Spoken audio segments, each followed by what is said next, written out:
র্যাবের মধ্যরাতের অভিযানে বিএনপি কর্মীর বাড়ি থেকে 11টি বন্দুক ও বিপুল পরিমাণ অস্ত্রভান্ডার উদ্ধার করেছে র্যাব। গতরাত ৩টা থেকে চট্টগ্রামের রাউজানের নোয়াপাড়া এলাকার ওই বাড়িটি ঘেরাও করে অভিযান চালায় র্যাব সদস্যরা। এ সময় বাড়ির আঙ্গিনা, আলমারি ও পুকুর পাড় থেকে 11টি বন্দুক, 27টি দেশি অস্ত্র, 8টি ক্রিকেট স্ট্যাম্প ও 15টি কার্তুজ, গাঁজা ও বিদেশি মদ উদ্ধার করা হয়। বাড়িটি বিএনপি কর্মী মোহাম্মদ কামালের। তিনি সাবেক ইউনিয়ন পরিষদ চেয়ারম্যান খায়েজ আহমেদের ছেলে এবং পদ স্থগিত হওয়া বিএনপির কেন্দ্রীয় ভাইস চেয়ারম্যান গিয়াস উদ্দিন কাদের চৌধুরীর ঘনিষ্ঠ অনুসারী। অভিযানে কামাল সহ তার চাচাতো ভাই সোহেল ও পরিবারের এক কিশোর সদস্যকে গ্রেপ্তার করা হয়েছে। বিগত 1 বছরের বেশি সময় যাবৎ রাউজান এলাকাটা বেশ সংঘাতপূর্ণ ছিল।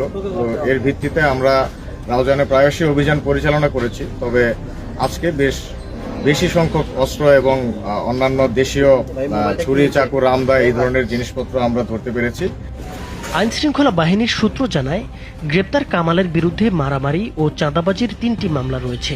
তিনি গত 5 আগস্টের পর থেকে বিএনপির রাজনীতিতে সক্রিয় হন। তবে পরিবারের দাবি, কামাল কোনো সন্ত্রাসী কার্যক্রমে জড়িত নন, বরং 5 আগস্টের পর এলাকায় চাঁদাবাজি ও মারামারির বিরুদ্ধে সোচ্চার থাকায় প্রতিপক্ষ একটি পক্ষ ষড়যন্ত্র করে তার বাড়িতে অস্ত্র লুকিয়ে রেখেছিল। দেখাতে পারবেন একটা রেকর্ডও আমার নামে কোনো অভিযোগ আছে, কোনো মামলা আছে? কোনো আগে মামলা খাইছি 50 বছর। অন্যদিকে র্যাব বলছে, সুনির্দিষ্ট তথ্যের ভিত্তিতেই তারা এই অভিযান পরিচালনা করেছে।